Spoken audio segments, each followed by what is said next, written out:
ক্ষমতার অহংকার যারা করে তারা নব্য ফেরাউন, নব্য নমরুদ, নব্য আবু জাহাল, নব্য কারুন, শেখ হাসিনাকে দেখে শিক্ষা গ্রহণ করা দরকার। ক্ষমতার অহংকার যারা করে, আলেম বিদ্বেষী হয়ে আলেমদেরকে যারা তুচ্ছ তাচ্ছিল্য করে, তাদের পরিণতি কি হয় এটা স্বৈরাচারীকে দেখে জাতিকে সবক নেওয়া উচিত। ওরা আল্লাহর কোরআন থেকে মুখ ফিরিয়ে নিয়েছিল। আপনাদেরকে একটা তথ্য দেই, আপনাদের বেশি কষ্ট হচ্ছে।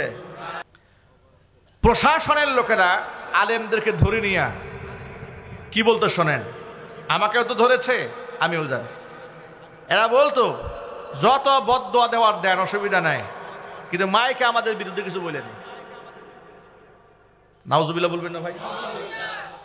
আচ্ছা, এই কথাটা শুনলে কেমন লাগে বলেন তো? মানে কত বড় ফেরাউন হলে, কত বড় কারুন হলে, কত বড় আবু জাহাল হলে, কত বড় নমরুদ হলে এমন কথা বলে যে বদদোয়া যা দেওয়ার আল্লাহর কাছে দেন, অসুবিধা নেই আমাদের। কিন্তু খবরদার মাইকে আমাদের বিরুদ্ধে কিছু বলতে পারবেন না। আপনারা ওয়াজে বসেন, ওয়াজে বৈশা আমাদের বিরুদ্ধে কিছু বলবেন। বদদোয়া যা দেওয়ার দিয়ে দেন।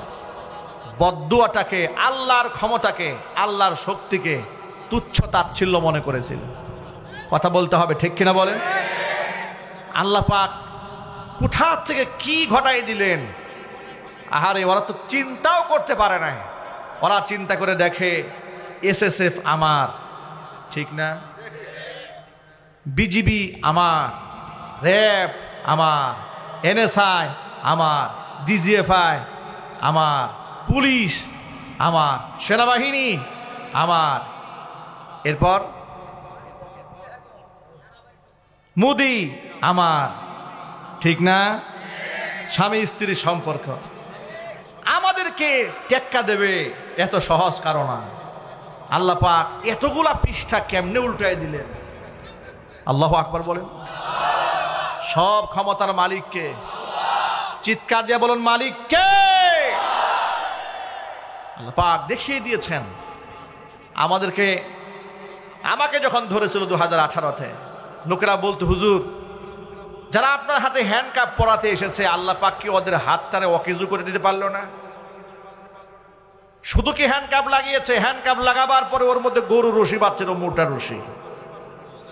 এক রশিতে আমাদেরকে 7জনকে বাঁধছে এক রশিতে আমার হাতে। এরপর একজন করে সিরিয়ালে 7জনকে বেঁধেছে। আমি 1 নম্বরের আসামি। মাহফিল থেকে তুলে নিয়ে গেছে, মামলা দিয়েছে, পকেটে ককটেল বোমা পাওয়া গেছে, গোপন বৈঠক থেকে নিয়েছে। এই হচ্ছে মামলার ধরন। চলে গেলাম মানিকগঞ্জে আরেক মাহফিলে, মামলা দিয়েছে, গাড়ি পুড়িয়ে আগুন লাগিয়ে দিয়েছে, অসংখ্য লোকেরা তাকিয়ে দেখেছে, মামলা দিয়ে দিয়েছে। একাধিক মামলা। হাতটাকে যে মসজিদে জুমার খুতবা দিতে দেবে না, প্রশাসনের লোক পাঠিয়ে দিয়েছে, ওসি সাহেবকে পাঠিয়ে দিয়েছে আমার বাড়িতে, ডিসিকে পাঠিয়েছে আমার বাড়িতে, যে বাসায় থাকি। হুজুরকে আমি তখন বাসায় ছিলাম না, বাসায় পাঠিয়ে বাড়িওয়ালাকে বলে এসেছে, মাদানী সাহেবের বাসায় থাকে? বলে হ্যাঁ। এই বাসায় যেন উনি আসতে না পারেন, যদি উনি আসেন আপনারা সহ মামলা খাবেন।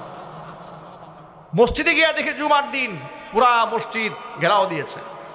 প্রশাসনের লোকদেরকে বললাম, কি ভাই, কি সমস্যা আপনাদের, এত পুলিশ কেন চতুর্দিকে? হুজুর আপনার নিরাপত্তা দেওয়ার জন্য আসছি। আমার বাড়িতে আমাকে থাকতে দেয় না, মসজিদে আমাকে পাহারা দিতে গেছে।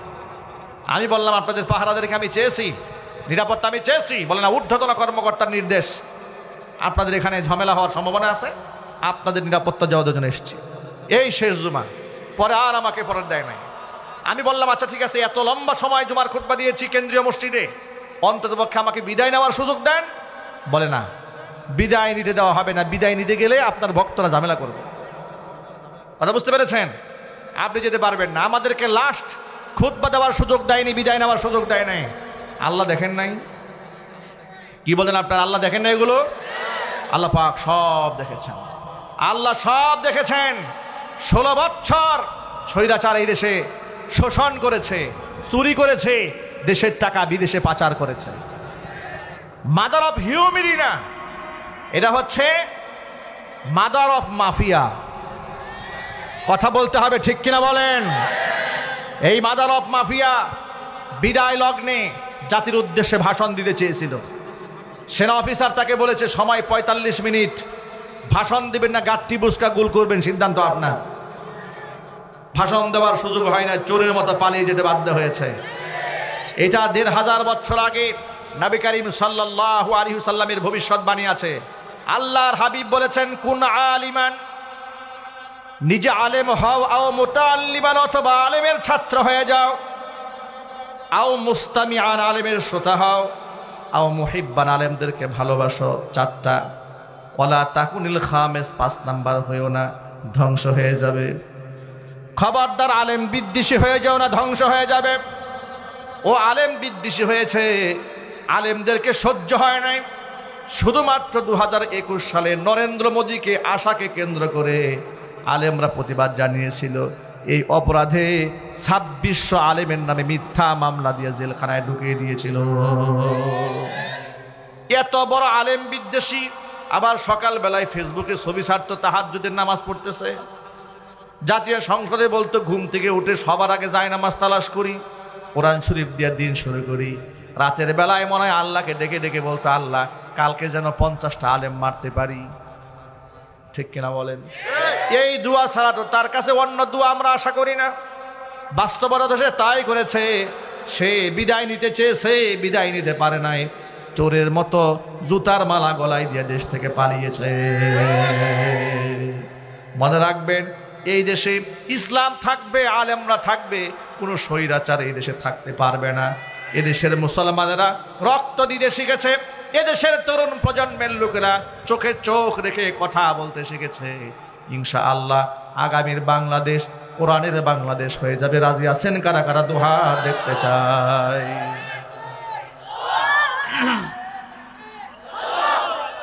আল্লাহ কবুল করেন, জোরে কোন আমিন। ভাইয়ের আমার, এবার আমি আমার খুতবার মধ্যে যে আয়াতে কারিমা তেলাওয়াত করেছি সূরা তাহা থেকে, দেখেন আল্লাহ পাক কি বলছেন আয়াতে। আল্লাহ পাক বলেন, ওয়ামান আ'রাদা আন যিকরি ফাইন্না লাহু মাঈশাতান দানকা।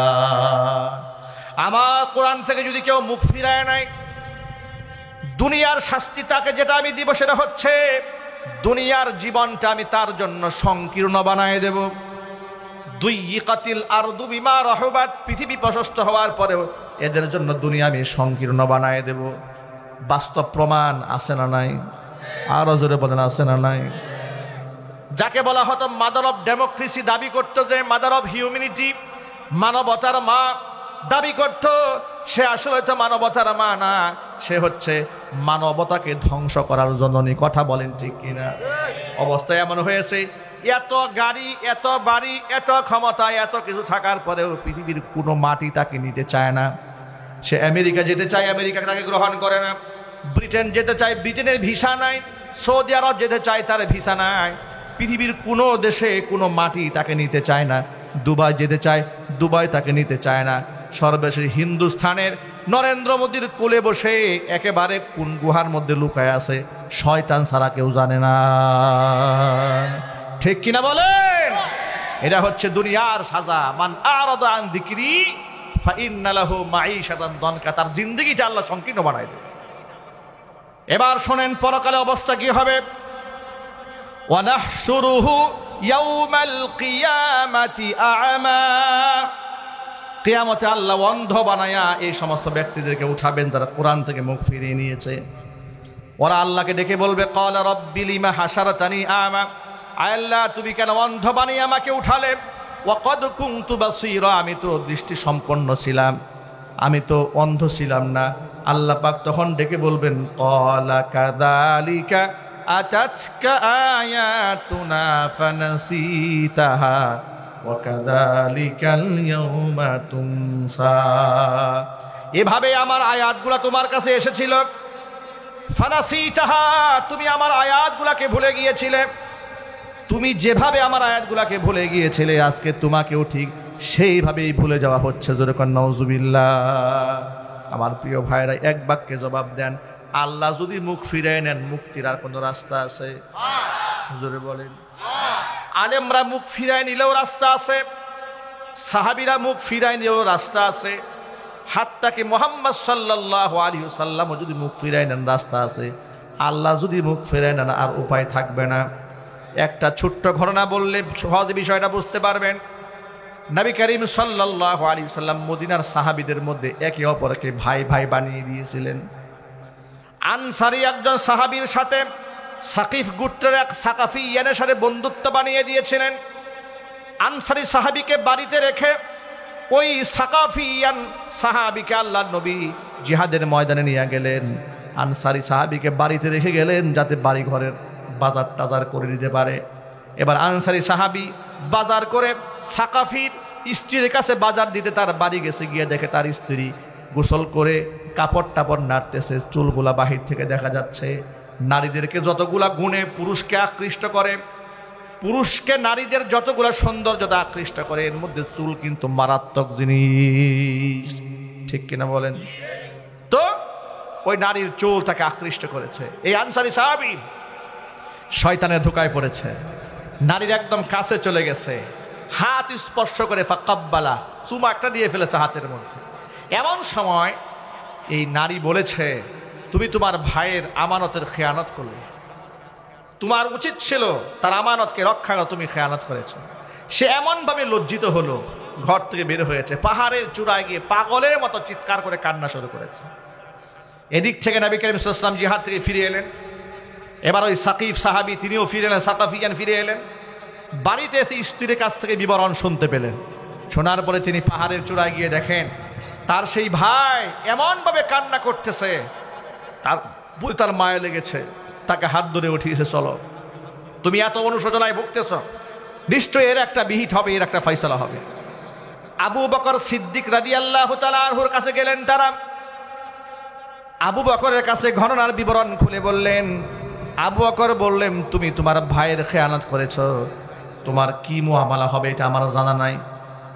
আবু বকরের কাছ থেকে তিনি হতাশ হয়ে গেলেন, নিরাশ হয়ে গেলেন, গেলেন উমরের কাছে।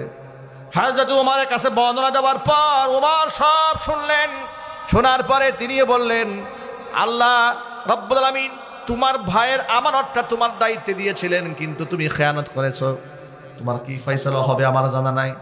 এবার তারা ভয়ে ভয়ে মুহাম্মদ সাল্লাল্লাহু আলাইহি ওয়াসাল্লামের দরবারে এসে হাজির। রাসূলের কাছে গোটা ঘটনার বিবরণ বলেন, হে আল্লাহর রাসূল, আমি আহালাকতু কদ হালাকতু, আমি ধ্বংস হয়েছি, আরেকজনকে ধ্বংস করে ফেলেছি। কেন, কি হয়েছে? আমি আমার ভাইয়ের আমানতের খেয়ানত করেছি, আমি আমার ভাইয়ের স্ত্রীর হাতে চুম্বন করেছি। মুহাম্মদ সাল্লাল্লাহু আলাইহি ওয়াসাল্লাম রাগে গুসায় খুবই ফুঁসে উঠলেন।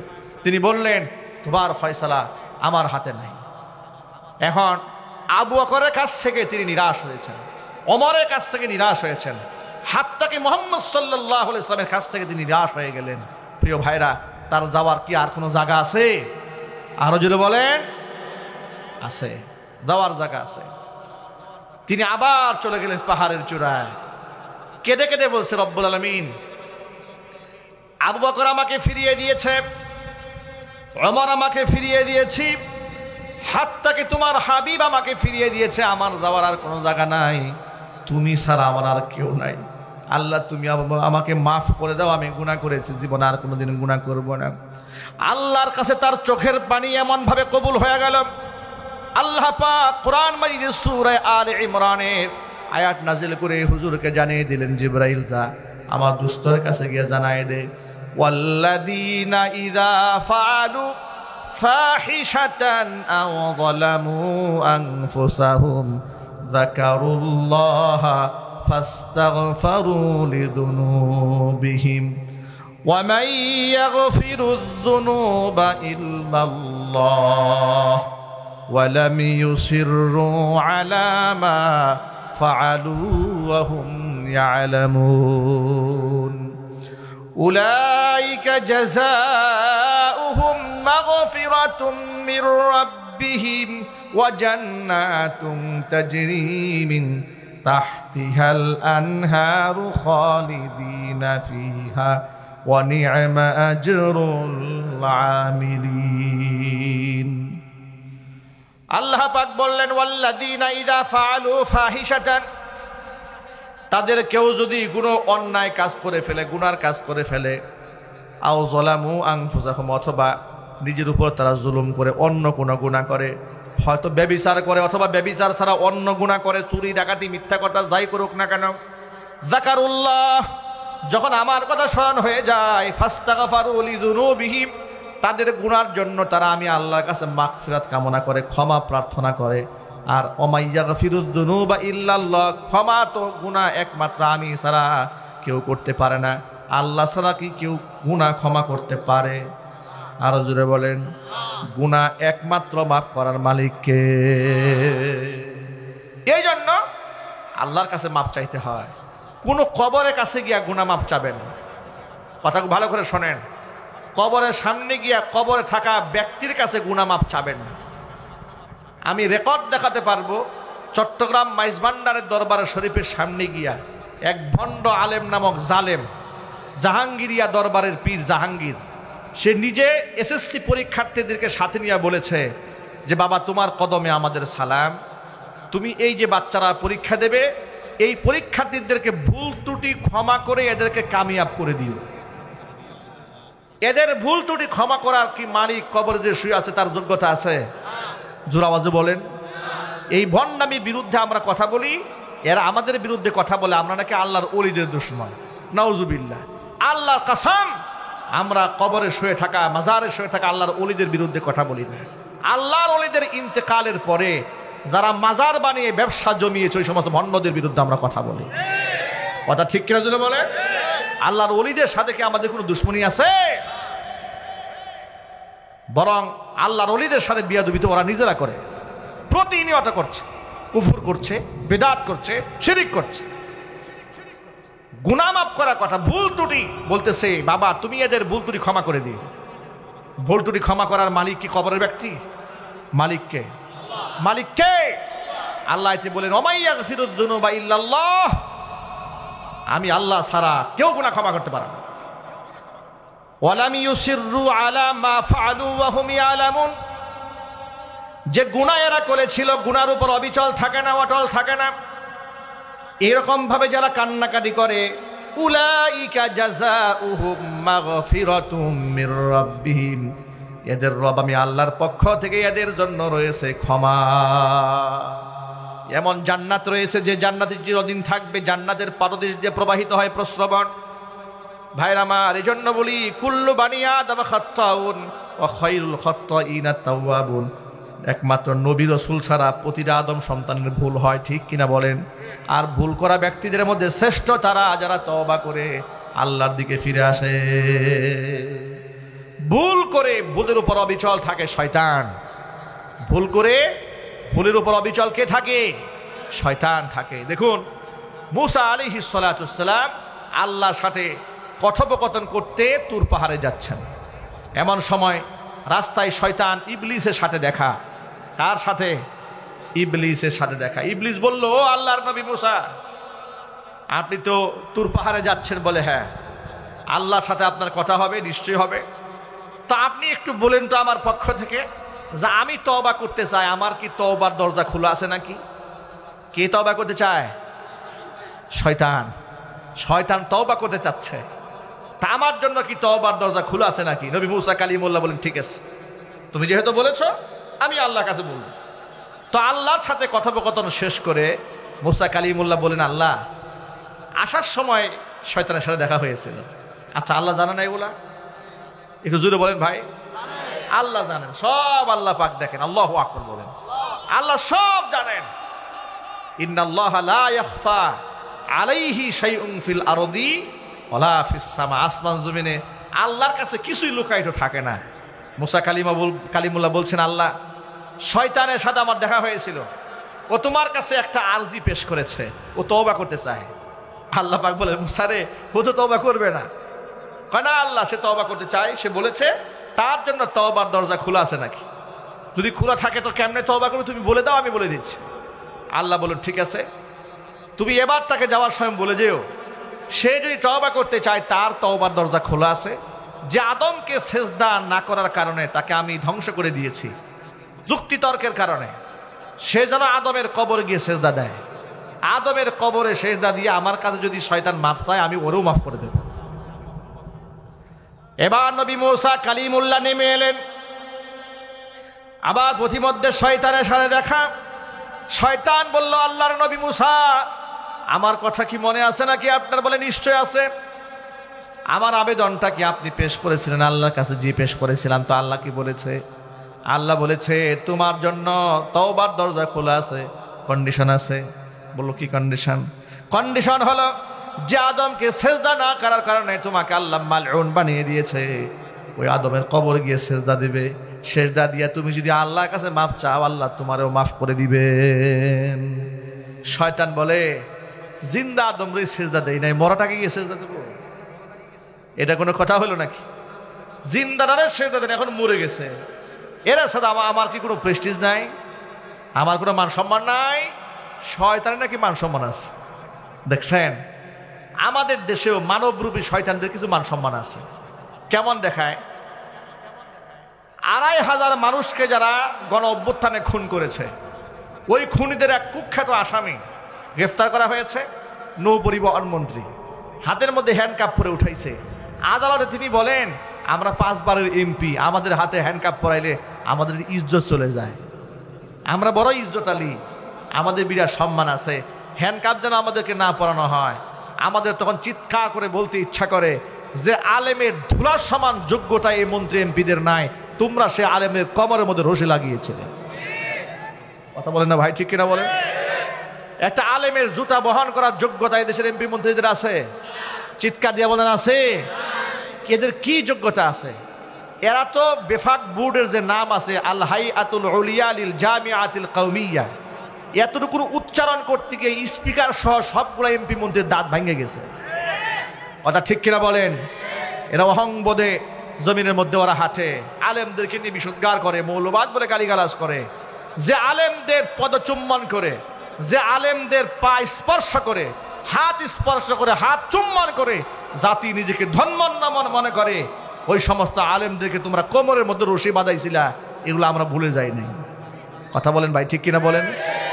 মুফতি সাখাওয়াত হোসেন রাজি হাফিজাহুল্লাহ একজন গবেষক আলেম, মুফতি আমিনী রহমাতুল্লাহ আলাইহির মেয়ের জামাই, লালবাগ মাদ্রাসার সিনিয়র শেখুল হাদিস, এত বড় আলেম, 2 পায়ের মধ্যে ডান্ডা বেড়ে লাগিয়েছে।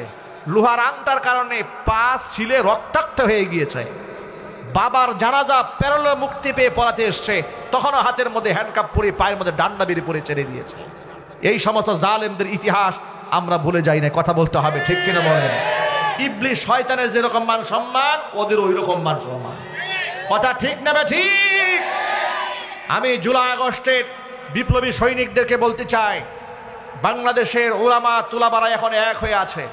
ইনশাআল্লাহ আগামীর বাংলাদেশ কোরআন সুন্নাহর বাংলাদেশ হবে। আলেমদেরকে পায়ে ডান্ডা বেরি যারা পড়াতে আসবে, তাদেরকে ডান্ডা মেরে আমরা ঠান্ডা করে দেব ইনশাআল্লাহ। রাজি আছেন কিনা? কারা কারা রাজি আছেন? তো হাত দেখতে চাচ্ছি।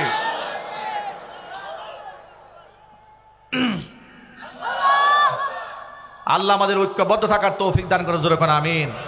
কোরআন থেকে মুখ ফিরিয়ে নেওয়ার সুযোগ নাই। কোরআন সম্মান এবং মর্যাদার প্রতীক।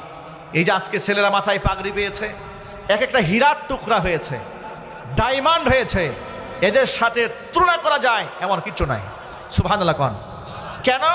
শোনেন, আল্লাহ নবী বলেন, আল কুরআনু গিনান লা ফাকরা বাদা। কোরআন এমন একটা সম্পদ, যে সম্পদ যার অর্জিত হয়ে যায়, দুনিয়াতে তার কোনো দারিদ্রতা থাকে না। ওয়ালা গিনান দুনাহু, এটা এমন একটা সম্পদ, এটা বাদ দিয়ে কেউ ধনীও হইতে পারে না। কোরআন মর্যাদার প্রতীক, কোরআন সম্মানের প্রতীক। আচ্ছা প্রিয় ভাইরা, ডোনাল্ড ট্রাম্পের আপনার শপথ অনুষ্ঠানে বাংলাদেশ থেকে কয়েকজন গেস্ট দাওয়াত পেয়েছে, রাষ্ট্রীয় মেহমান হিসেবে 2-1 জন সেখানে গেছে। হাতটাকে এই পৃথিবীর অনেক বড় বড় দেশের রাষ্ট্রপ্রধানরা, ভিআইপি পার্সন, সিআইপি পার্সনরা তার শপথ অনুষ্ঠানে অংশগ্রহণ করেছে। তালিকার মধ্যে যাদের নাম এসেছে, তারা এতটা আনন্দিত হয়েছেন, এত পুলকিত হয়েছেন, এত গর্ববতী হয়েছেন এক একজনে, মানে এক আনন্দে ঠেলায়, মানে গর্বিত না, গর্ববতী হয়ে গেছেন এক একজনে, খুশির ঠেলায়। কথা বুঝতে পেরেছেন? আমার প্রশ্ন হচ্ছে, সামান্য ডোনাল্ড ট্রাম্পের মতো একটা পাগলা, তার শপথ অনুষ্ঠানে গিয়ে যদি তুমি এত বড় গর্ববোধ করো, আল্লাহ সুবহানাহু ওয়া তাআলার জবানে কারো নাম উচ্চারিত হলে তার কেমন গর্ববোধ হওয়া দরকার?